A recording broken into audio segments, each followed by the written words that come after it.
So I've seen from my life what a tremendous blessing comes when you listen to God and obey his word. కాబట్టి దేవుని యొక్క స్వరం విని ఆయన మాటకి లోబడితే ఎంత అద్భుతంగా ఆశీర్వాదాలు ఉంటాయో నేను చూశాను. But we have to give up our own will. కానీ మన సొంత చిత్తాన్ని విడిచిపెట్టాలి.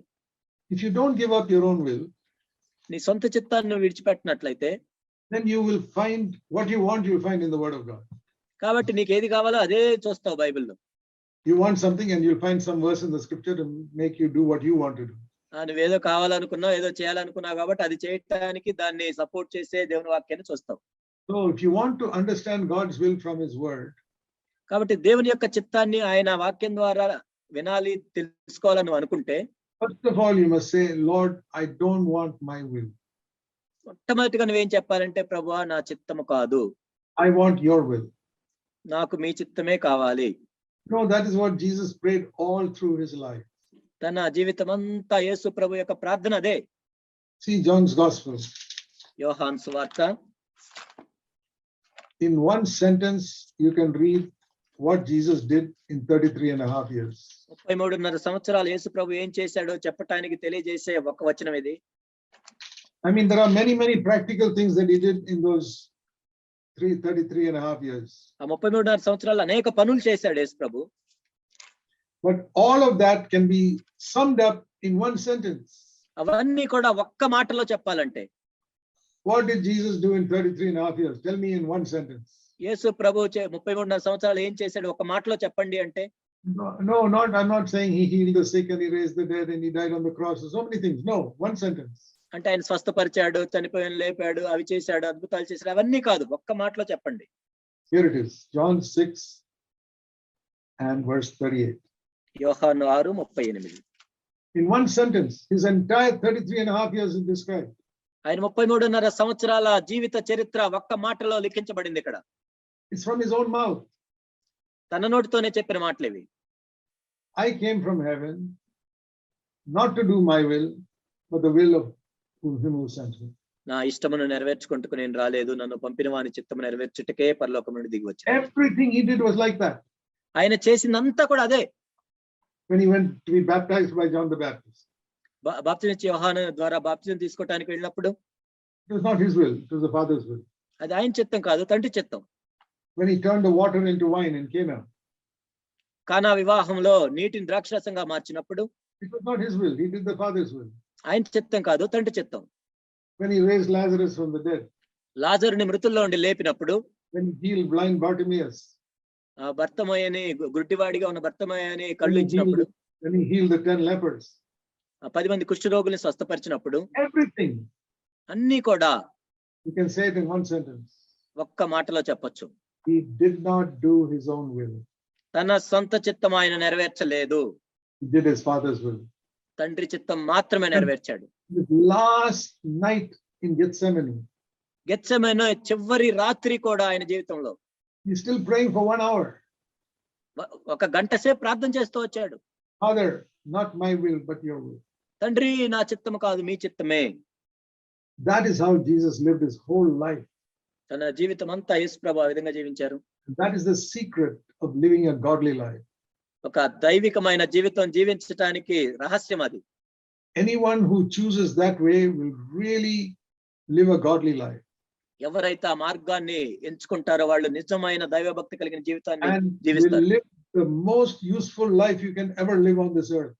ఈ భూమి మీద ఎవరికంటే కూడా ఎక్కువగా ఉపయోగకరమైన జీవితాన్ని జీవించగలరు అలాంటి వారు. So I'm very thankful that I learned that at a very young age. నేను ఎంత యవనస్తుడిగా ఉన్నప్పుడే అది నేర్చుకున్నాను కాబట్టి నాకు ఎంత సంతోషంగా ఉంది. Lord, I never want my will. ఓ ప్రభువా నా చిత్తం నాకు అవసరం లేదు. I don't want to decide who I will marry. నేను ఎవరిని పెళ్లి చేసుకోవాలో నేను నిర్ణయించుకోను. Your will. కానీ నీ చిత్తం మాత్రమే జరగాలి. That is how God gave me the absolutely best person for me. ఆ విధంగానే నాకు తగిన శ్రేష్టమైన భార్యను దేవుడిచ్చాడు. Where I should live. నేను ఎక్కడ నివసించాలి? Not my will but yours, Lord. నా చిత్తం కాదు ప్రభువా మీ చిత్తమే. That is how God led me to Bangalore first. ఆ విధంగా దేవుడు బెంగళూరు నన్ను నడిపించాడు. And because God knew there are some people there who need to come together and become a church. ఎందుకంటే అక్కడ కొంతమంది సంఘంగా ఏర్పరచడానికి ఆసక్తి కలిగి ఉన్నారని తెలుసుకున్నాడు కాబట్టి దేవుడు. I did not know that. నాకు తెలియనే తెలియదు ఆ విషయం. When I went to Bangalore in 1972, 1972లో నేను బెంగుళూరు వెళ్ళినప్పుడు I did not know anybody there. అసలు అక్కడ నాకు ఎవరో తెలియనే తెలియదు. But my wife and I prayed and we felt God's telling us to go there. నేను నా భార్య కలిసి ప్రార్థన చేసినప్పుడు దేవుడు మనల్ని అక్కడికి వెళ్ళమంటున్నాడని మేము We తెలుసుకున్నాం. only said, not my will, but your will. నా చిత్తం కాదు ప్రభువా, మీ చిత్తమే. I don't want any gain or profit for myself. ఏదో నా కోసం నాకు ఏదో లాభం అవసరం లేదు. I'm not seeing where I can make money.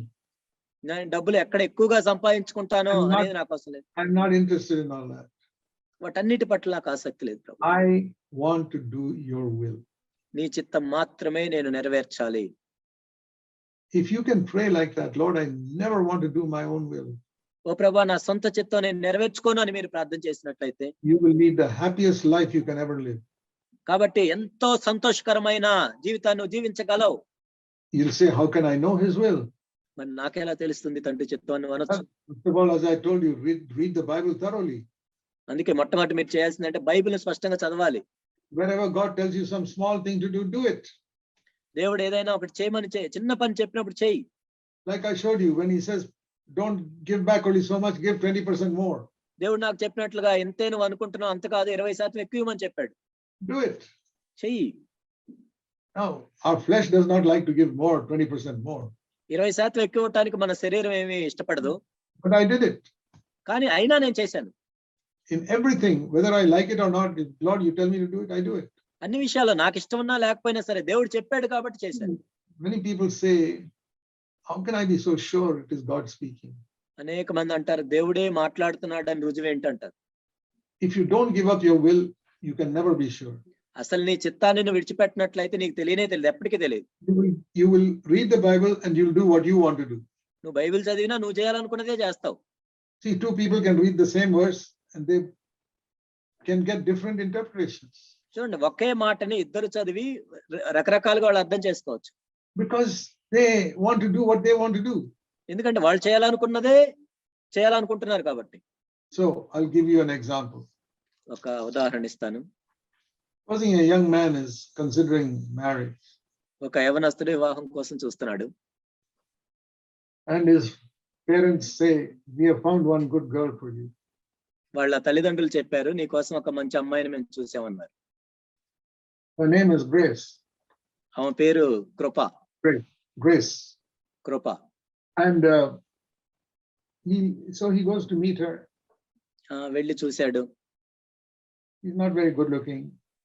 అంత అందంగా లేదు. He comes and says, no, I don't want that girl. లేదు, అమ్మాయి నాకు అవసరం లేదన్నాడు. So the father says, go pray about it. తండ్రి చెప్తాడు, వెళ్ళి ప్రార్థన చేయి మొట్టమొదట. So he prays. నేను ప్రార్థన చేశాడు. One day he reads 2 Corinthians 12. 2 కొరింథీ 12 చదువుతున్నాడు ఒక రోజు. Verse 9. 12:9. And then God says to Paul, my grace is sufficient for you. అక్కడ పౌలుతో దేవుడు చెప్తున్నాడు, నా కృప నీకు చాలు. So he says, I got the answer. నాకు ఇప్పుడు జవాబు దొరికేసింది అన్నాడు. He tells his father, వెళ్ళి తండ్రితో చెప్తున్నాడు, God's grace is enough for me. I don't want this grace. నాకు దేవుని కృప చాలు, ఈ కృప అవసరం లేదన్నాడు. He didn't want it, so he got that in that verse. కాబట్టి ఆయన వద్దనుకున్నాడు కాబట్టి ఈ వచనం ద్వారా చెప్తున్నాడు. Now here's another story. తర్వాత ఇంకొక వ్యక్తి ఉన్నాడు. There's another boy ఇంకొక అబ్బాయి who's very much in love with a good girl called Grace. ఒక మంచి అందమైన అమ్మాయితో ఆ ప్రేమలో పడ్డాడు. ఆ అమ్మాయి పేరు కృప. He wants to marry her. పెళ్లి చేసుకోవాలనుకున్నాడు. He says, oh Lord, please guide me. I don't know if this is your will. ఓ ప్రభువా, నన్ను నడిపించండి, అసలు మీ చిత్తమా కాదా నాకు తెలియట్లేదు. And he reads the same verse. ఇదే వచనం చదివాడు. My grace is sufficient for you. నా కృప నీకు చాలును. Lord, thank you. This girl is your grace. That is enough for me. ఓ ప్రభువా, ఈ అమ్మాయి నీ కృపే, నాకు చాలు ఇంకా. How these two people got two different answers from the same verse? చూడండి, ఒకే వచనం నుంచి 2 జవాబులు పొందుకున్నారు వీళ్ళు. Because they never gave up their own will. ఎందుకంటే వాళ్ళ సొంత చిత్తాన్ని విడిచిపెట్టలేదు. If you don't give up your own will, you will read in the Bible what you want to do. కాబట్టి నీ సొంత చిత్తాన్ని విడిచిపెట్టినట్లయితే నువ్వు చేయాలనుకున్నదే చేస్తావు. బైబిల్ ఎంత చదివినా Not what God wants you to do. దేవుడు నిన్నేం చేయమంటున్నాడో అది మాత్రం నీకు అర్థం కాదు. If you want to hear God speaking to you through the Bible, Bible ద్వారా దేవుడు నీతో మాట్లాడాలని నువ్వు అనుకున్నట్లయితే every day you must say, Lord, I don't want to do my will. ప్రతిరోజు నువ్వు చెప్పాల్సింది ఏంటంటే దేవునితో, దేవా నా చిత్తం నేను నెరవేర్చుకోదలుచుకోవట్లేదు. That is what I told the Lord. నేను అదే చెప్పాను ప్రభుతో. I've said that to the Lord for years. అనేక సంవత్సరాలుగా ప్రభుతో చెప్తూనే ఉన్నాను. Lord, I never want to do my will. ఓ ప్రభువా, నా సొంత చిత్తాన్ని నేను చేయను. That is the meaning of taking up the cross every day and following Jesus. అన్నో దినము సిలువనెత్తుకొని ప్రభువుని వెంబడించటం అంటే ఇదే.